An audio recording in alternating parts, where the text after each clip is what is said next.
성도 여러분 안녕하십니까? 안녕하십니까? 늘 그렇듯이 말씀을 준비다 하다 보면 참 많은 부담감과 또 긴장감이 있습니다. 지난밤 꿈에는 나사로로 추정된 인물이 등장을 했습니다. 근데 준비하는 시간 동안 참 정말로 많은 말씀들을 또 집중적으로 읽을 수 있었고, 참 또 이런 그 시간 동안 또 쓸데없는 이런 잡념도 없어지고, 그 시간 그 자리를 또 큰 유익을 또 얻을 수 있었습니다. 제가 받은 이 큰 유익을 또 성도님과 함께 나누기를 소원합니다. 보통 말씀을 이렇게 준비하다 보면 참 어떤 제목이 가장 어울릴까, 또 함축적으로 또 요약을 할 수 있을까를 고민하는데, 오늘 다루게 될 이 요한복음 11장은 그런 고민이 사실 필요 없었습니다. 오늘 말씀의 제목은 우리의 소망이신 부활이요 생명이신 예수님입니다. 참 말씀을 준비하면서 주님의 큰 은혜로 영원한 생명을 허락하시고 또 참된 믿음을 허락하신, 가장 가치 있고 또 소망을 가지고 살아갈 수 있게 해주신 주님께 참 감사가 되었습니다. 어느 유명한 학원 강사가 이런 얘기를 했어요. 상위권 학생과 일반 학생들의 차이가 뭔지에 대해서 잠깐 얘기를 하는데, 만약에 어떤 사회 과목을 시험을 본다고 했을 때 시험 범위가 101페이지에서 150페이지라고 하면 성도님들 어떻게 공부를 하시겠습니까? 보통 일반 학생들은 정확하게 101페이지 첫째 줄부터 150페이지 마지막 줄까지만 공부합니다. 하지만 이 상위권 학생들은 해당 페이지의 전후를 연결해서 이해하고 공부를 한다고 합니다. 여기 있는 우리 성도님들 모두 말씀에 관해서는 이런 상위권에 속한 학생들이라고 생각이 됩니다. 그래서 요한복음 11장에 들어가기 앞서서 이 요한복음의 기록 목적이 무엇인가 성도님 잘 아실 텐데, 이 요한복음 20장 30절과 31절에 잘 나와 있습니다. 함께 찾아보도록 하겠습니다. 요한복음 20장 30절 31절입니다. 예수께서 제자들 앞에서 이 책에 기록되지 아니한 다른 표적도 많이 행하셨으나 오직 이것을 기록함은 너희로 예수께서 하나님의 아들 그리스도이심을 믿게 하려 하며 또 너희로 믿고 그 이름을 힘입어 생명을 얻게 하려 함이니라. 이처럼 요한복음의 기록 목적은 이런 주님의 행하신 표적을 통해서 믿음으로 생명을 얻게 하려 하심을 알 수 있습니다. 오늘 다루게 될 이 나사로를 살리신 사건은 이 요한복음에 나온 7가지 표적 중에서 마지막 표적입니다. 다른 공관복음에는 나와 있지 않고 오직 요한복음에만 기록되어 있습니다. 앞선 6가지 표적들을 한번 생각을 해보면, 맨 첫 번째가 갈릴리 가나 혼인잔치에서의 표적이 있었고, 그리고 왕의 신하의 아들을 고치셨고, 베데스다에 38년 된 병자를 고치셨고, 또 오병이어가 있었고요, 또 무리를 건너신 사건이 있었고, 나면서부터 눈먼 자의 눈을 뜨게 하신 사건들이 있었습니다. 이 앞선 표적들 모두 예수님이 하나님의 아들이심을 분명하게 보여주시고 또 그 이름을 힘입어서 영생을 얻게 하시려고 했던 사건들임은 확실합니다. 그리고 주님은 마지막으로 참 우리 인간들에게 가장 이 두려움의 대상인, 누구도 건드릴 수 없는 그런 큰 이슈죠. 이 죽음의 문제를 다루심으로써 정말 이 표적 중에서 정점을 찍고 있는 것 같습니다. 물론 성경에서 이 죽은 자를 살리시는 기적은 나사로 외에도 한 2번 정도 있었던 것 같습니다. 회당장 야이로의 딸을 살리셨고 나인성 과부의 아들을 살리셨습니다. 그런데 죽은 지 4일이나 된 완전한 죽음에 이른, 심지어 시체가 부패해서 냄새가 날 정도, 그 어느 누구도 죽었다는 사실을 부인할 수 없는 상태에서 그 죽은 생명을 살려내신 이 표적이야말로 죽음의 권세를 완전히 무너뜨리시고 또 생명을 부여하는 유일하신 분이 우리 예수님이라는 사실을 정말 누구도 부인할 수 없게 명확하게 말씀해 주고 계십니다. 이 11장의 시기를 살짝 살펴보면 이 앞선 이 10장에서는 예수님은 그 수전절에 겨울이었고 예루살렘에 내려오셔서 그 부근에 지금 머물고 계십니다. 그리고 이 나사로 부활 사건 이후에는 예수님은 성도님 잘 아시듯이 예루살렘에 입성을 하시고 또 십자가에 달려 돌아가시고 또 부활 승천하시게 됩니다. 예수님은 이 십자가 사역을 앞둔 이 시점에 정말 이 마지막 표적으로 인간이 피할 수 없는 이 죄의 결과물인 죽음이라는 문제를 다루고 계십니다. 그래서 이 11장은 어떻게 보면 이 잠시 후에 일어날 예수님의 죽으심과 또 부활하심을 미리 보여주는 어떤 본편을 위한 어떤 예고편이라고 할 수 있겠습니다. 11장의 장소는 여기 베다니라고 되어 있습니다. 이 베다니는 예루살렘에서 약 오리, 한 3km 정도 떨어진 곳입니다. 그리 멀지 않은 곳입니다. 이 베다니는 히브리어로 베트 아니의 합한 말인데, 베트는 아시듯이 베들레헴 할 때처럼 집이란 뜻이고 또 아니는 가난한 사람이란 뜻입니다.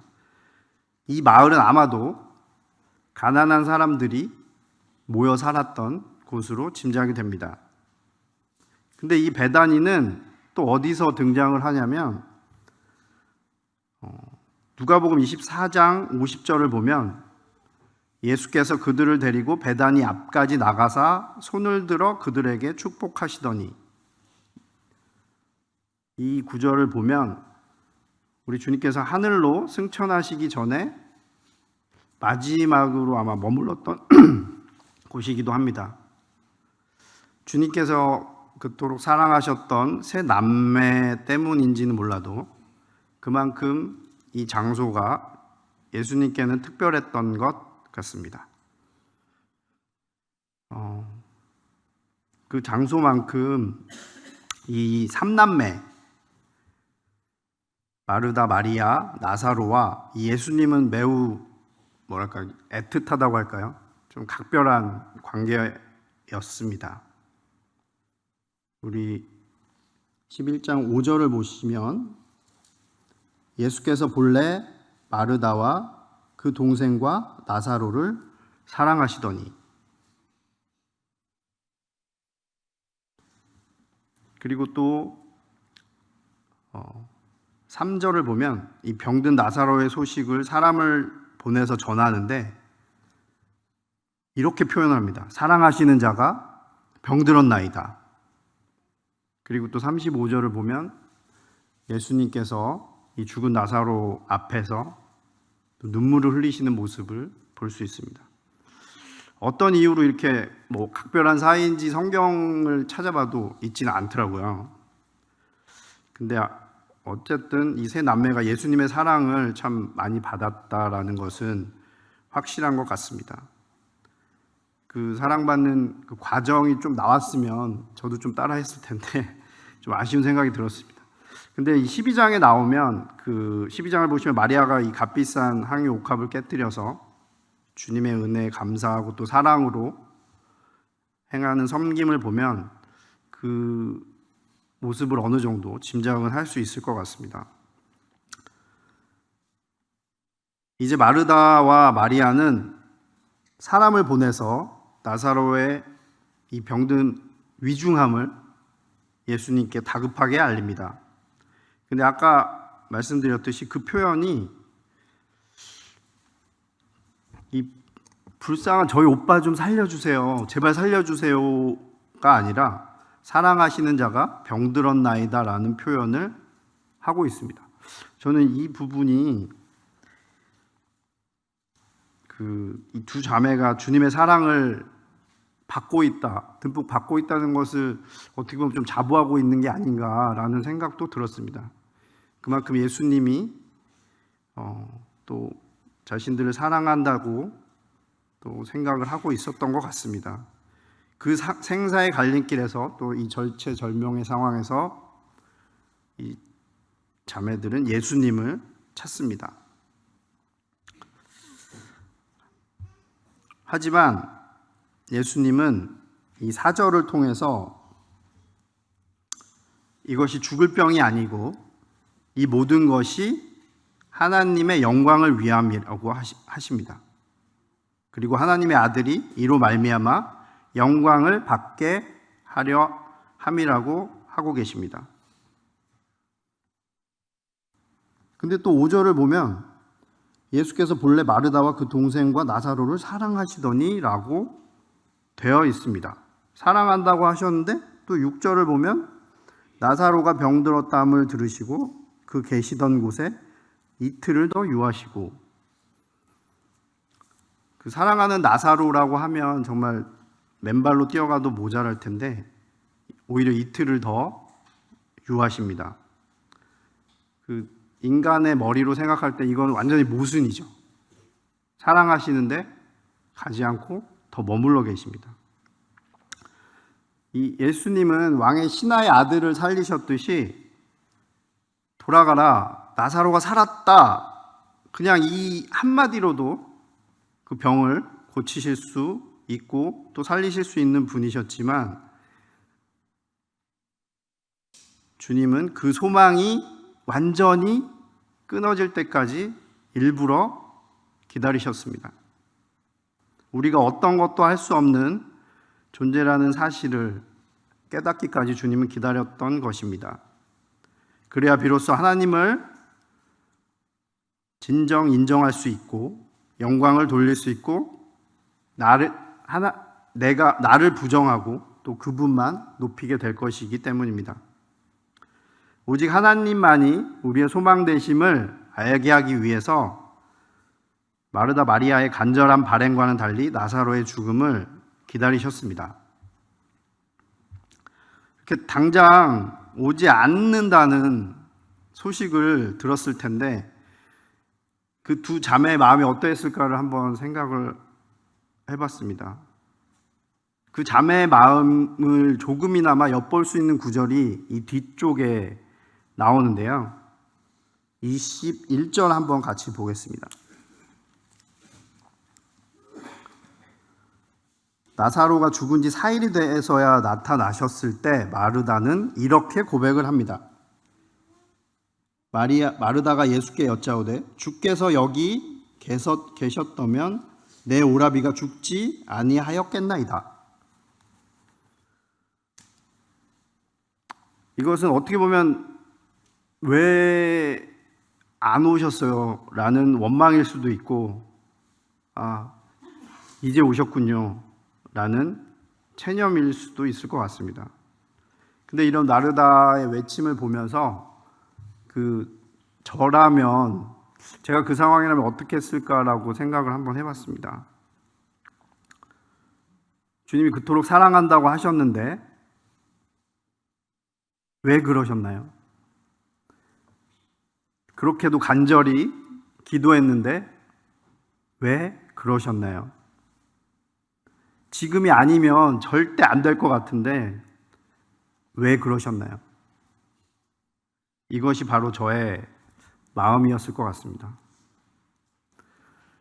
이렇게 고난이 닥칠 때 참 많이 무너진 경험들이 다 있으실 거라고 생각합니다. 제가 감히 여기서 고난을 말씀드리기는 그렇지만 누구나 다 크고 작은 고난들 속에 살고 있을 거라 생각이 됩니다.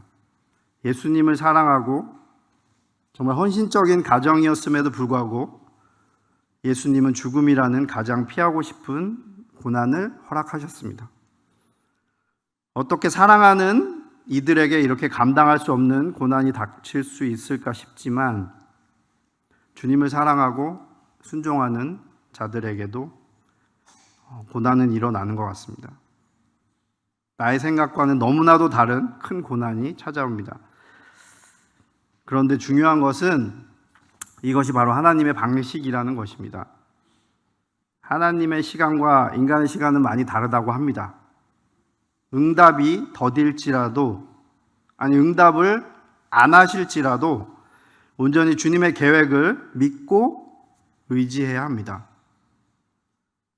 지금 당장 정말 죽을 것 같이 힘들고 내 판단에는 바로 지금이 우리 주님이 개입하셔야 할 타이밍이라고 생각하지만 돌아보면 그것은 나의 생각으로 주님을 제한하는 정말 어줍지 않은 그런 교만이었던 것을 깨닫는 순간이 많이 있습니다. 성도님들 다 같이 고린도후서 4장 17절 잘 아시는 말씀인데요. 찾아보도록 하겠습니다.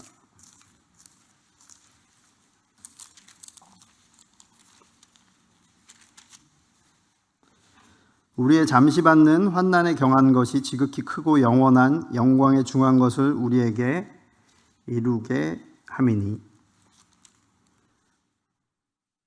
이 모든 것이 주님의 영광을 보게 하기 위하신 것이라는 것을 믿습니다. 또 시편 119편 71편을 보시면 고난당한 것이 내게 유익이라 이로 말미암아 내가 주의 율례들을 배우게 되었나이다. 이 고백처럼 지나고 돌아보면 고난이 더 하나님을 깊이 알게 되는 기회였음을 깨닫게 됩니다.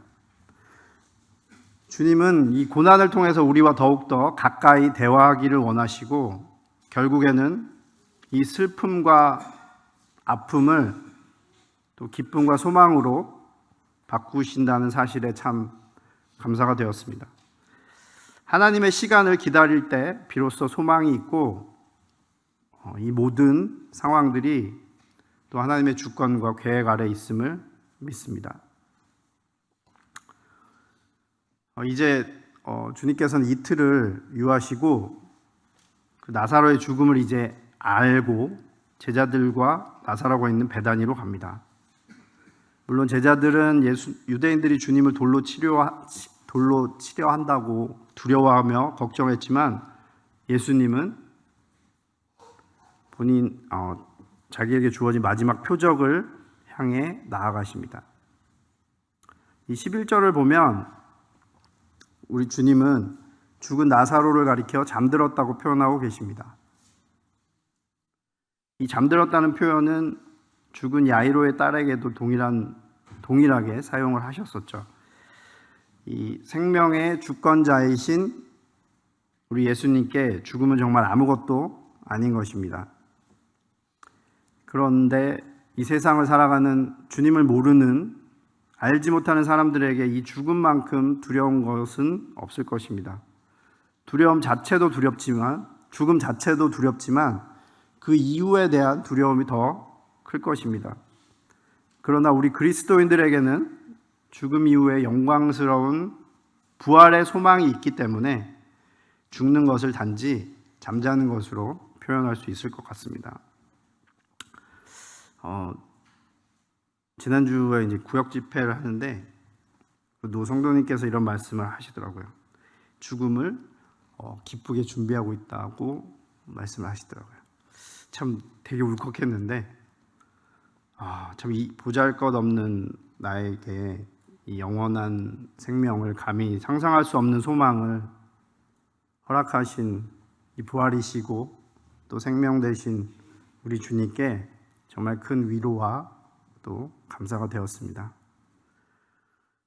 자, 이제 예수님께서 이 나사로의 무덤에 도착을 하셨습니다. 근데 우린 다 알고 있죠. 이미 나흘이나 지났습니다. 제가 찾아보니까 이 유대인들은 이 3일이 지난 것을 완전한 이제 죽음으로 인식을 했고, 이 4일 후에는 영혼이 떠난다고 생각을 했다고 합니다. 그래서 우리 주님은 일부러 어떻게 보면 보란듯이 4일째 되는 그 기막힌 타이밍에 나사로의 무덤 앞에 나타나셨습니다. 혹시라도 잠시 기절한 게 아니냐, 금방 또 살아나는 거 아니냐, 아직 안 죽었다 이런 얘기를 할 수도 있잖아요.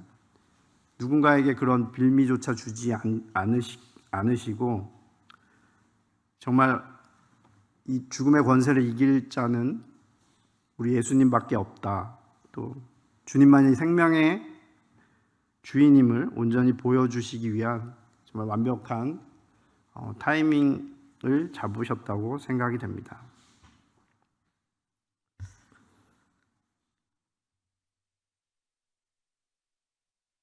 예수님이 오셨을 때 가장 먼저 나타난 사람은 마르다였습니다. 마르다는 곧바로 예수님을 맞이합니다. 그리고 아까 같이 성도님과 읽었던 주께서 여기 계셨더라면 내 오라버니가 죽지 아니하였겠나이다. 제가 이 정확하게 해석을 하고 있는지는 모르겠지만 이것은 여러 가지로 해석이 될 수 있을 것 같습니다. 원망일 수도 있고, 아쉬움일 수도 있고, 체념일 수도 있습니다. 그런데 22절을 보면, 그러나 나는 이제라도 주께서 무엇이든지 하나님께 구하는 것을 하나님이 주실 줄을 아나이다.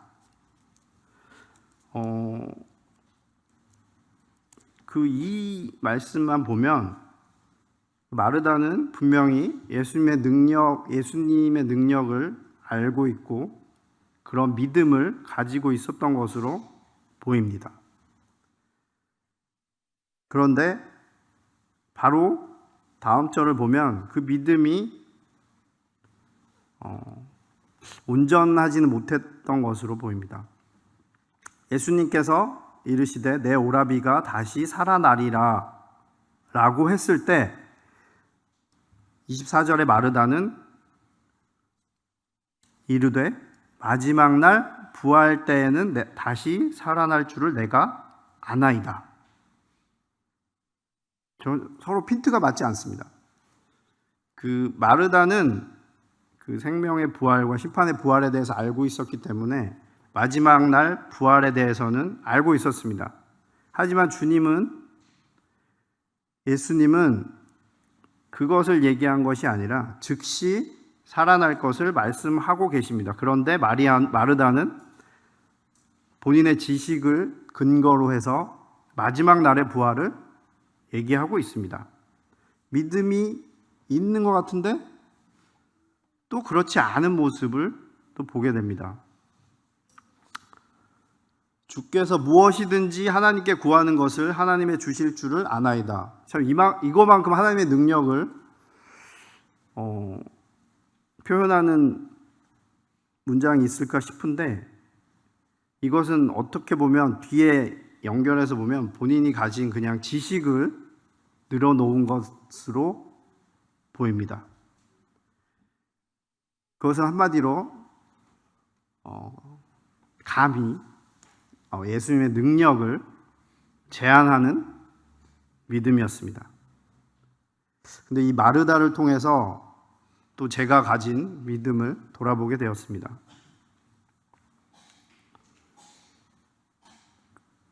저의 믿음도 참 이 세상에 휩쓸려서 이 막연해지고 있는 게 아닌가라는 생각을 많이 해보았습니다. 이 세상은 내가 보는 것만 정말 이 보이는 그대로를 그냥 믿습니다. 그래서 돈이 믿음이고 권력이 믿음이고 명예가 믿음이 됩니다.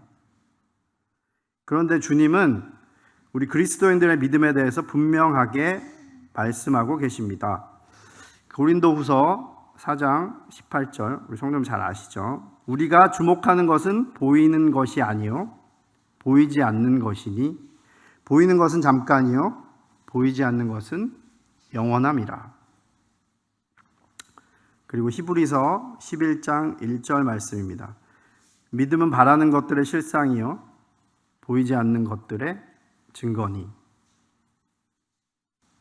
네, 히브리서 11장 1절은 저희 주일학교 공과 일과 암송 말씀이라서 주일학교 친구들이 거의 대부분 외우고 있습니다. 쉬운 성경으로 보면 믿음은 우리가 바라는 것들에 대해서 확신하는 것입니다. 또한 보이지는 않지만 그것이 사실임을 아는 것입니다. 우리 그리스도인들은 이런 믿음을 통해서 진짜를 볼 수 있습니다. 그것은 세상과 너무나 구별되는 것입니다.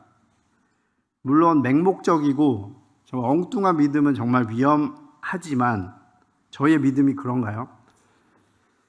생명의 근원 되시고 영원한 생명의 소망이신 주님을 믿는 그 믿음의 가치는 정말 논할 수가 없을 것입니다.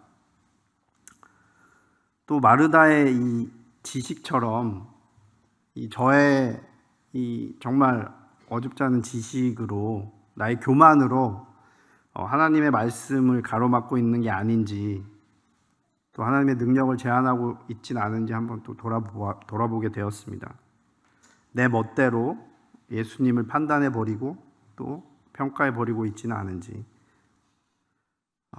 저는 매일 아침에 이제 자매와 이제 계속 기도를 해오고 있는데, 이게 어느 순간 이게 기도가 이제 마치 주문처럼 되고 있더라고요.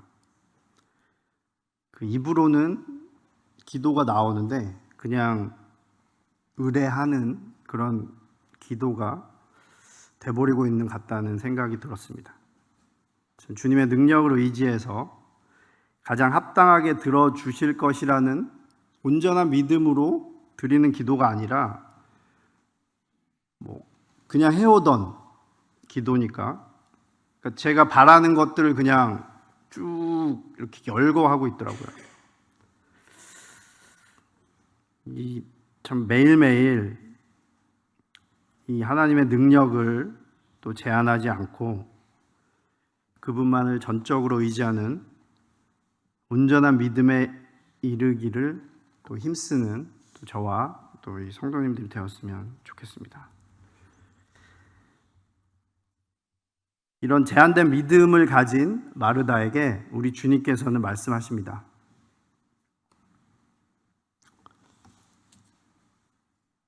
25절 26절입니다. 예수께서 가라사대 나는 부활이요 생명이니 나를 믿는 자는 죽어도 살겠고 무릇 살아서 나를 믿는 자는 영원히 죽지 아니하리니 이것을 내가 믿느냐. 요한복음에 나오는 5번째 선언입니다. 예수님 선언입니다. 생명의 떡이 있었고 세상에 빛이 있었고 양의 문이 있었고 선한 목자가 있었습니다. 주님은 나는 조금 있다가 부활할 거야, 너희에게 생명을 줄 거야 라고 말씀하시지 않으셨습니다. 예수님이 곧 부활이고 생명이라고 말씀하셨습니다. 만물이 그로 말미암아 지은 바 되었습니다.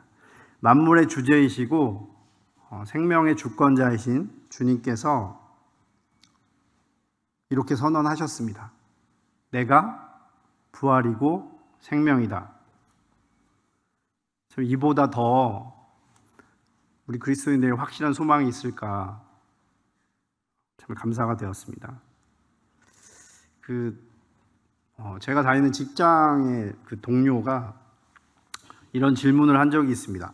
그 친구는 이제 사회공헌 관련된 부서에서 일하는 친구였는데 본인이 이제 업무상 그 보육원에 있는 그 사람들을 만나는데 그 한 분이 그 고아였고 지금도 경제적으로 굉장히 어려운 가운데 있는데, 근데 그 분을 보면 누가 봐도 삶에 정말 찌들어져 있을 것 같은데 그 사람만 보면 기분이 좋대요. 그 항상 밝은 표정으로 얼굴에 기쁨이 넘친다고 그렇게 얘기를 하더라고요. 그 지인이 하나님을 믿는다고 하던데 어떻게 그럴 수가 있냐고 저한테 물어보더라고요. 참 저를 통해서 하나님 이야기를 꺼냈으면 참 좋았을 텐데 좀 굉장히 창피했습니다. 그래서 그리스도인들에게는 영원한 생명이라는 하나님이 주신 절대 그 누구도 빼앗을 수 없는 소망이 있고, 그 소망을 바라보면서 이 세상을 살아가기 때문에 항상 기쁨이 넘칠 수밖에 없다고 설명을 해주었습니다. 그러면서 또 과연 저는 그 기쁨으로 살고 있는지, 그 소망으로 정말 기뻐하고 있는지 또 되돌아보게 되었습니다. 참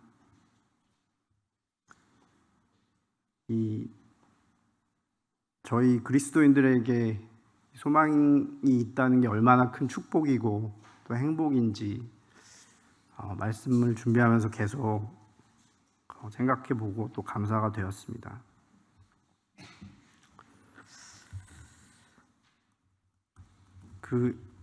계속 말씀을 보겠습니다. 지금까지 마르다는 22절도 그렇고 24절도 그렇고 안다는 표현을 합니다. 영어로 know라고 계속 되어 있는데 27절을 보면 비로소 believe, 믿는다고 얘기를 하고 있습니다.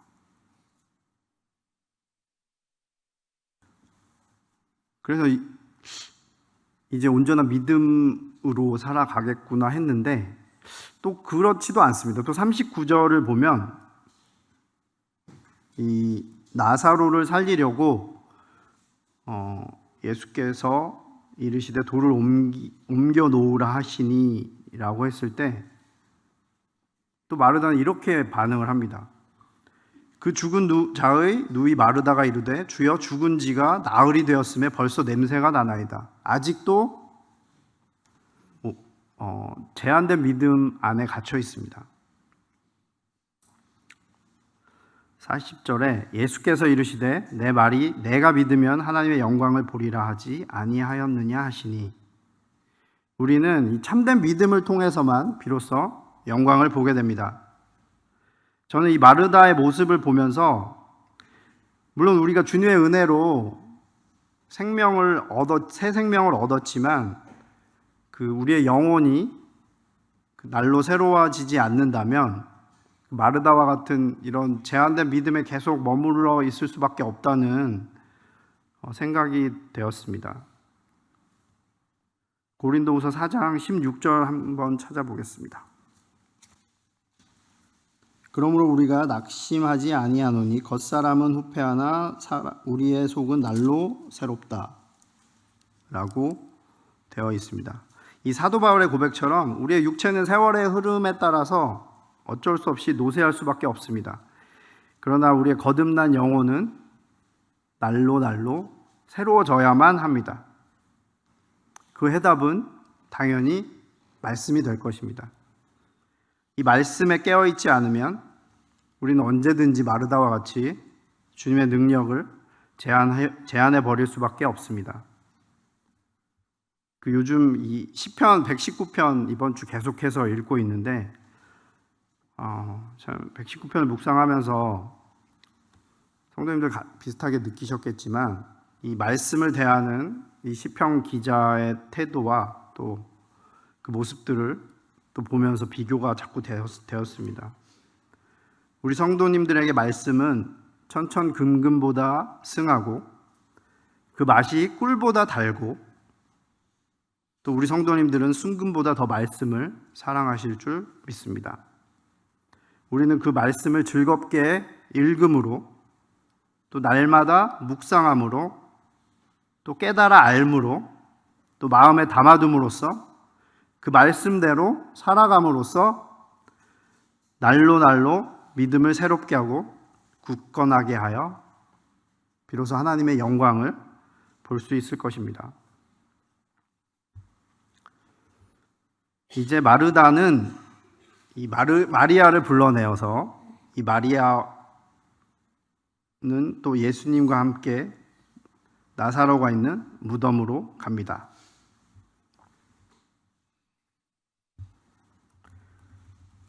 33절부터 이제 그 말씀이 있는데요. 거기서 예수님은 마리아와 유대인들이 우는 것을 보고 이 비통히 여기고 불쌍히 여기셨습니다. 또 이 주님도 어쩔 수 없구나라는 그 사람들의 그런 비아냥일 수도 있고 또 체념일 수도 있지만 그것들을 보면서 다시 속으로 비통히 여기셨습니다. 참 주님의 여러 감정들을 볼 수 있는 부분인데요. 이 비통하다를 영어로 찾아보니까 groan이라는 단어더라고요.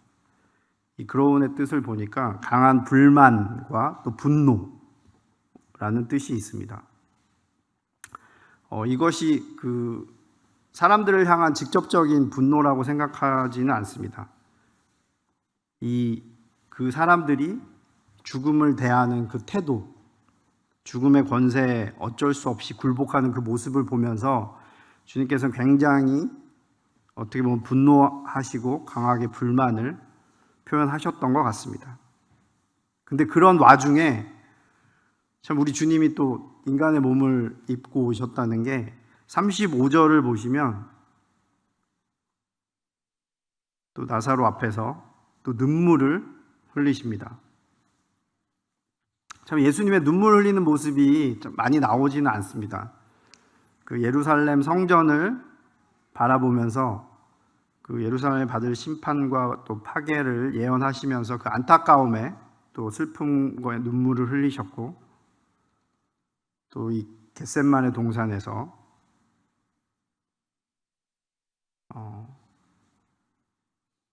히브리서 5장 7절 말씀이죠. 그는 육체에 계실 때 자기를 죽음에서 능히 구원하시리에게 심한 통곡과 눈물로 간구와 소원을 올렸고 라고 되어 있습니다. 죽음을 앞두고 예수님은 또 인간적인 두려움과 고통을 경험하면서 하나님의 뜻에 순종하기 위해 눈물로 기도하셨습니다. 여기 나사로 앞에서의 눈물은 아마 사람들의 죽음에 대한 태도를 비통히 여기시지만 또 사랑하는 나사로를 불쌍히 여기시고 또 우시는 모습으로 생각이 됩니다. 이 주님이 우리 성도님들과 저를 위해서 눈물을 흘리는 모습을 한번 상상해 본 적이 있으신가요? 예수님은 정말 이 죄인인 저를 구원하기 위해서 친히 연약한 가장 약한 그 인간의 몸으로 이 땅에 오셨습니다. 그 예수님이시기 때문에 우리 인간의 고통을 또 슬픔을 깊이 이해하시고 공감하실 수 있습니다. 인간의 몸이 아니셨다면 그냥 신의 영역에서 생각할 수 있겠지만 예수님은 우리의 고통과 슬픔을 똑같이 이해하고 공감하시는 분입니다.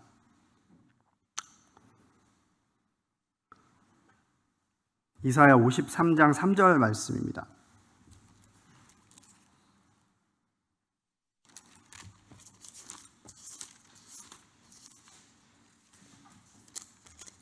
그는 멸시를 받아서 사람에게 실어 버림바 되었으며 강고를 많이 겪으며 질고를 아는 자라.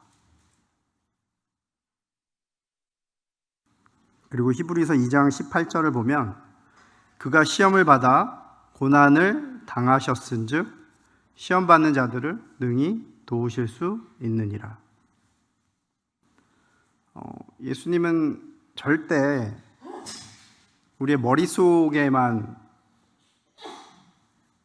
자리 잡은 분이 아니십니다. 그리고 멀리 계신 분이 결코 아닙니다.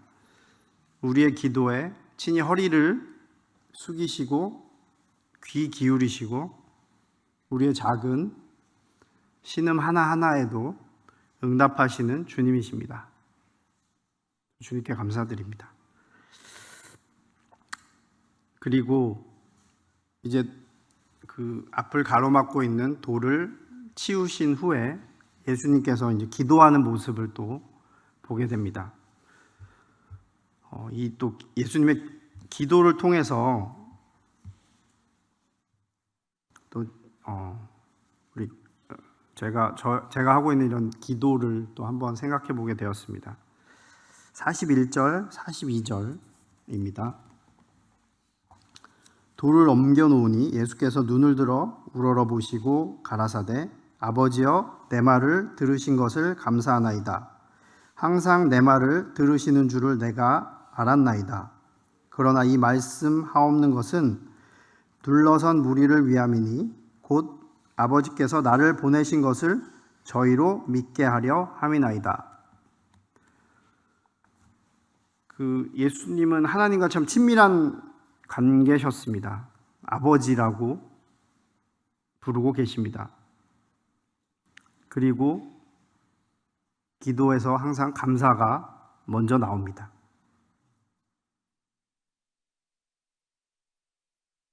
그리고 항상 내 말을 들으시는 줄을 내가 알았나이다.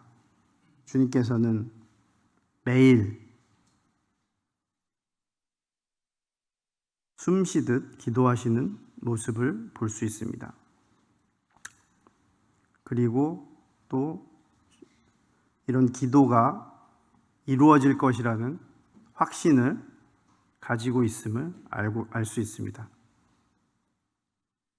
그것은 우리 하나님의 뜻에 따라 기도를 했기 때문에 응답을 확신할 수 있었습니다. 내가 하는 기도가 하나님의 뜻에 맞는지 늘 살피면서 기도를 해야겠다는 생각이 들었습니다.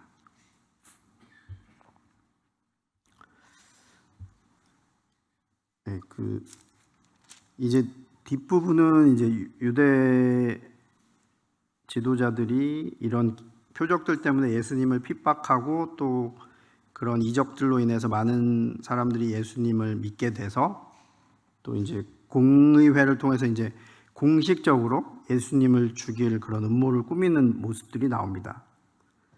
그 부분까지는 오늘 하지는 못할 것 같고 이제 마무리를 해야 될 것 같습니다. 네, 이 말씀을 준비하면서 이런 생각이 들었습니다. 혹시 성도님들이 소확행이라는 말 아시죠? 소소하지만 행복한, 확실한 행복의 줄임말인데요. 그 시대의 트렌드를 반영하는 말인데 이것은 이제 이 소확행이 유행한 지 한 7, 8년 정도 됐어요. 7, 8년 정도 돼서 이 행복을 위해 굳이 거창한 계획을 세울 필요도 없이 매일매일 내가 작은 행복을 얻을 수 있으면 그것으로 충분하다라는 어떤 사회적인 트렌드였는데 매년 연말이 가까우면 그 다음 해 내년에 이제 사회적인 트렌드에 대한 키워드들을 발표하는데 2025년 트렌드 키워드 중 하나가 아보아입니다. 아보아. 혹시 아보아 뜻을 알고 계신가요? 네. 아주 보통의 하루라는 뜻입니다. 그러니까 이게 요즘 이 시대상을 너무나 잘 반영하는데 이렇게 너무 행복하지도 않고 또 이렇게 너무 불행하지도 않은 그런 일상을 추구하는 사람들이 점점 많아지고 있습니다. 그래서 어떤 직장에서도 일상에서도 큰 사고 없이 그냥 오늘만 그냥 넘어가고 아무 사건 없이 그냥 조용히 넘어가고 그걸로 족한 그런 삶의 태도, 어떻게 보면은 하루하루를 그냥 버틴다는 느낌이랄까요?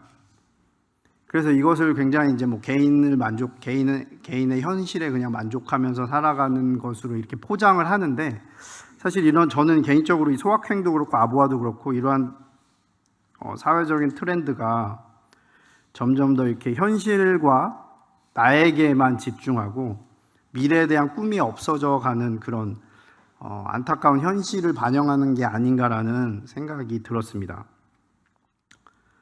우리는 이 세대를 따라갈서는 안 되죠. 또 따라갈 수도 없습니다.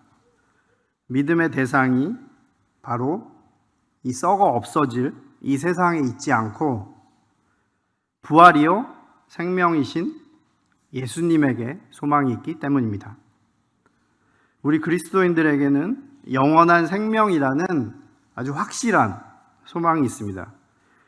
그래서 우리 그리스도인들에게 트렌드 키워드는 아확소라고 생각합니다. 아주 확실한 소망. 이것이 되어야 할 것 같습니다.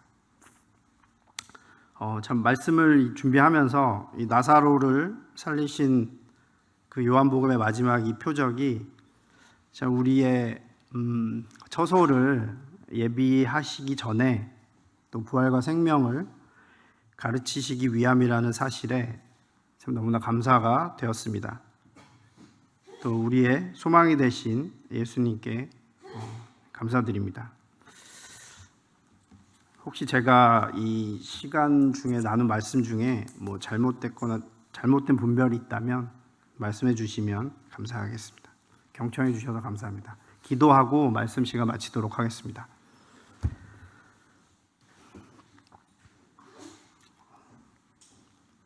아버지 하나님 감사합니다.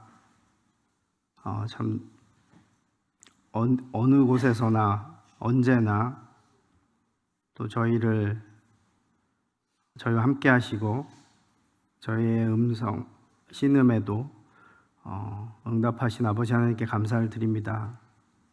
참 저희가 믿는 이 믿음이, 그 믿음의 대상이 썩어 없어질 이 세상에 어떠한 것이 아니라는 게 참 감사가 됩니다. 저에게 영원한 생명을 약속하시고 부활이요 생명이라고 하신 우리 주님을 소망하며 또 온전한 믿음으로 이 땅을 살아갈 수 있도록 주님께서 저희를 선히 인도하시기를 기도드립니다. 오늘 모든 말씀 가운데 함께 하셔서 감사드립니다.